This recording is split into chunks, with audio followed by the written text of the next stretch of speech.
What's up, guys? I'm Jeff with Top Star Mobile Detailing in Las Vegas. Had a little break in between my details today, so I wanted to jump on here and just make a quick video. Some of the things that had kind of been on my mind this morning while I was detailing and driving around, I was thinking about the importance of building a strong brand, building a winning brand, for your business. Give you a little bit of background on me. For the last 20 years, I worked in luxury fine art sales, as well as managing kind of like high-end luxury health clubs. So I have a pretty strong background in that segment of dealing with like luxury goods and services, and I have a pretty good understanding of it. And when you think about the detailing business, our business is a luxury service. So it's a luxury that people pay for. But one of the things I wanted to kind of focus on was when you're able to build a strong brand for your business, right? You don't have to focus as much on being really good at sales, right? So building a strong winning brand it's the ultimate form of selling when you think about it. For example, like just to give you a quick example, would be like Apple, right? So when they release the new iPhone, they're not running ads, they're not running commercials for it or anything like that. No, right? People hear about it and they go wait in line in hours and they'll pay whatever they're charging for it, right? Because that's the level of branding that they've built. Now, I'm not saying you're going to build a brand like Apple or anything like at that level, but I'm just saying that's kind of what I'm talking about when I say building a strong winning brand, if you will. And a lot of people ask like, what exactly is a brand, right? And some people get it confused with a logo, right? Brand's not a logo, right? Your logo is your logo. That's like what you see on my shirt here, right? Now that could be considered like a brand mark, so to speak, right? Like Nike, for example, will have their swoosh, right? That's a brand mark. Or the bite on the Apple. We were just talking about Apple. That would be considered a brand mark or a logo. But what your brand is something a little different. Your brand is actually, what does it represent? Your brand is your reputation, right? And that it can be kind of summed up into like three different things, right? There's who you are, right?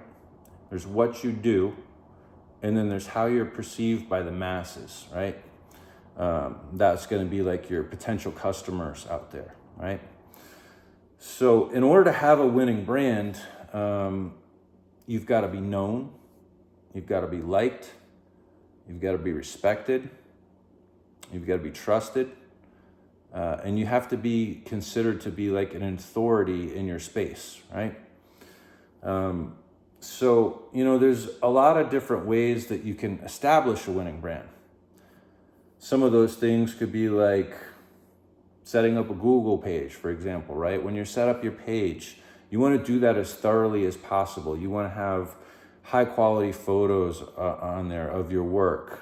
You want to have as many 5-star reviews as possible. And I know I keep coming back to the reviews and stuff, guys, but the reason why is it's super important on the reviews.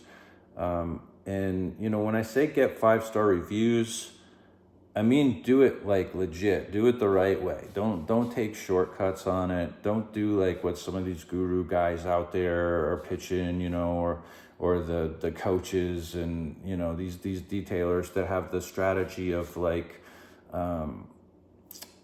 buying the reviews, essentially giving discounts for the reviews, giving people $20 off or $10 off if they leave you a 5-star review. That's super weak. Just don't do that, And not only is it weak, the problem with it is, guys, is, and especially this goes for some of you new detailers out there, if you're listening, is the problem is you don't really ever develop the skill set that you need, by doing what it takes to actually get the reviews, right? Because when you actually do what it takes to get the reviews, You're growing, you're learning, you're growing as a person, you're becoming a better version of yourself. You're learning how to deal with customers. You're learning about customer service, talking to them, doing the high quality work that takes to get the 5-star reviews, right? It's not taking shortcuts. If you think about it, like, I'll just give you an example of like a doctor, right? For example, or you're going to be like studying to be a surgeon, okay? And say I were to give you all the answers to the test, right? And it's going to be easy. It's going to be faster. You're going to pass the test, right? And you can become a surgeon. But what's going to happen to you when it's actually time to go perform surgery, right? You're going to be screwed. So, it's similar to that for our business, right? When you take shortcuts like that with getting your reviews, you're just not developing those skills that you need, in order to become better and to learn and to grow and to actually achieve the 5-star reviews. One more thing before I move on from reviews, and I know I kind of harp on this stuff a lot, but it's important. Reviews are also, you should think of them like your resume, right, for your business. It's a form of social proof that your customers, your potential clients need to see, right? And it's going to have a lot more impact than you like talking and telling them how great of a detailer you are and how you provide the best service and everything, right?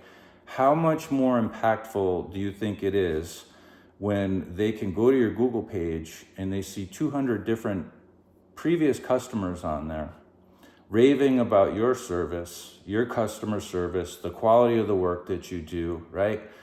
Don't you think that's going to be a lot stronger versus you telling them how great you are?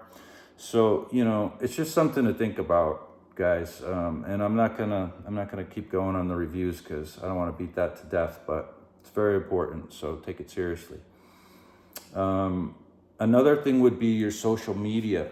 You're right. What kind of content are you posting on your social media, your Instagram, your Facebook, right?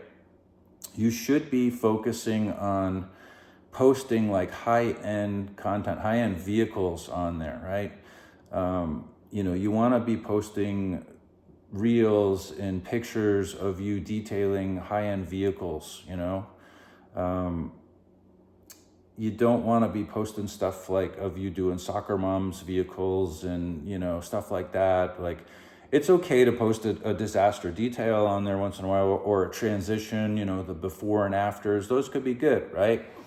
But all I'm saying is if you're trying to focus on attracting that high level clientele, the people with the really nice vehicles, the ones that you want to do, the Lamborghinis and the Bentleys and, stuff like that, then you have to be posting that type of content when you get it, when you do those vehicles, focus on posting that stuff. You don't have to post every vehicle that you do. If you do, a 20-year-old Toyota Corolla, you don't have to post that on there, In fact, like I don't post any of that stuff on there. And, I'm not saying that my social media is like great or that's the way to do it or anything. I'm just telling you what works for me. And what works for me is when I'm posting that level of high-end clients, high-end vehicles on my page, it attracts that level of clients that have those vehicles. Because again, it's a form of social proof. Just like your reviews on your Google page, when people want to see your work and they go to your Instagram or your Facebook, your social medias, they're going to see you detailing these vehicles, videos of you, reels, pictures of you. So somebody that has a Bentley or something like that, right? They're going to feel much more comfortable if they go to your page and they see you dealing these high-end cars. They see that there's somebody else that had a Bentley and they trusted you to do their car. And from the looks of the photos or the video, it looks like it came out great, right? So they have that instant trust with you. That social proof is there that they need, to move forward with you and see you as the authority in your space. A lot of people confused sometimes, and they like will mix their personal, social media with their business social media. And the reality is that people don't care. They don't want to see pictures of you with your cat on there and stuff like that, right? They want to know that you service these high-end vehicles and that you're a trusted professional that is someone that's not going to screw up their high-end car, right? And that's it. So, you want to think about that when you're posting on your social medias. Like for me personally, I like to keep it all professional. So that's the type of stuff that people see when they go to my page. That also goes for your website too. So when you're setting up your website, what's your website look like? Does it have crappy photos on there? Is it really old and it doesn't function well? Is it a ton of different services on there to where it's difficult for people to understand? Is it hard for them to navigate around the website? Like if they want to book a service, is it a bunch of steps for them to go through to figure it out, right? It should be really easy. It should be so easy that your grandmother could log into your website. She could go on there, navigate around, look at your different pricing and packages, and she should be able to go in and click and pick your service and actually be able to schedule a service, right? So, think about that. If you don't think that a grandma could do it or it's simple, you could be losing a lot of clients like that they just, can't figure it out, or they get tired of trying to navigate around and they just go off and jump off your site.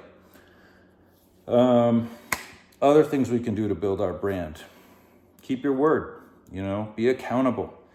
If you tell a customer that you're gonna be there at 9 a.m. in the morning, then show up at 9 in the morning, right? Don't show up at 9:45 or 2 hours late or something like that.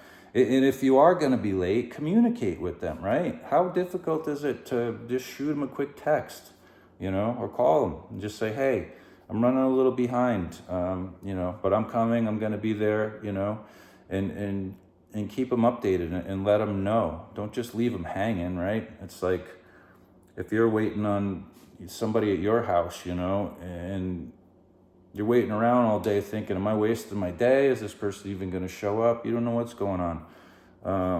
So just try to communicate better with your people.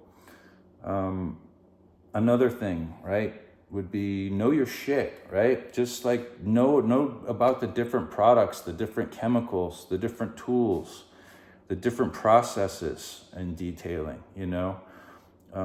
because when a client's asking you questions about detailing and you have all the answers, they want to see you as a professional, someone they can trust, someone that's an authority in the space. So you have to really know what you're talking about on that stuff. So, do your homework, spend some time like researching in the industry and just get familiar with everything. So your customers will trust you on that level. What else? Your appearance, right? Just as simple as your appearance. Are you showing up in your logo branded shirts, your logo hats, right? Or are you showing up in like you just rolled out of bed in some raggedy clothes and you're getting out of your vehicle and all your equipment's falling out everywhere? Or do you have things nice and neat, What's the first impression that people are going to have of you when they first meet you? Because I'll tell you what, people are making a judgment on you in the first 5 to 10 seconds of when they meet you, right? So that first impression is super important, If you're trying to represent yourself as a professional detailer, then dress like one and act like one. I guess another thing would be, what else? Do great work, right? That's a pretty important one. You got to be a great detailer. You got to back up your promises. If you're promising people a unicorn and you're delivering them a donkey, right, then they're not going to use you again, right? They're going to be one-time customers that they use you once and they're never going to use your service again. They're not going to leave you reviews and they're not going to refer their friends and families, right? So you got to do that high quality work and provide them with that great service to where they're going to want to tell their friends about you. They're going to want to post reviews and they're going to keep coming back to you because you've built a winning, positive brand. Does that make sense?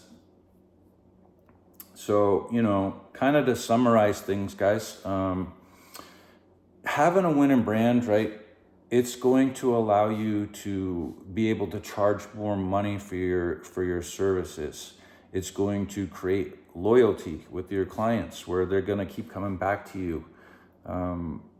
They'll be willing to wait for your services. They'll be willing to pay whatever prices you have on your packages and not try to negotiate with you for discounts and things like that. The point is, guys, is when you get really good at branding, when you built a strong winning brand for yourself, for your business, you don't have to be that good at sales, right? Because customers, they run away from bad branding, but they run towards good branding, right? So that's what you want. You want them running towards you. You want them coming towards you. You don't want to have to chase them. So ask yourself, like, what is my current brand look like? Is it a winning brand or is it a losing brand, right? How do my customers perceive me? How do my customers perceive my brand? What can I do to make changes to improve my brand? Just be thinking about things like this because your brand is super important. You never want to take shortcuts to try to make a quick buck, right? It takes a long time to build a winning brand, to build your reputation. But it only takes a really short time, and it can only take a few moments to ruin your brand, to ruin your reputation. So you want to protect that at all costs possible. And, lastly, I'll leave you guys with this. And then I got to get back to work because it's getting close to my next appointment. Don't chase the money, right? Chase after excellence and the money will follow in time. So that's all I got for you guys for now. I hope you guys got some value out of this video. Do you guys like these type of videos? Tell me what you think. I know these are a little bit different from some of the stuff that I've been doing with Reyes. We got some projects that we're working on. We're going to be filming a bunch more videos for you guys coming up soon. But sometimes I just like to jump on here and just kind of share my day with you guys, share what thoughts I have kind of going on in my head, and hopefully, that brings some value to some of you guys out there. But that's all I got, guys. Got to get back to work, and I'll see you on the next one, all right?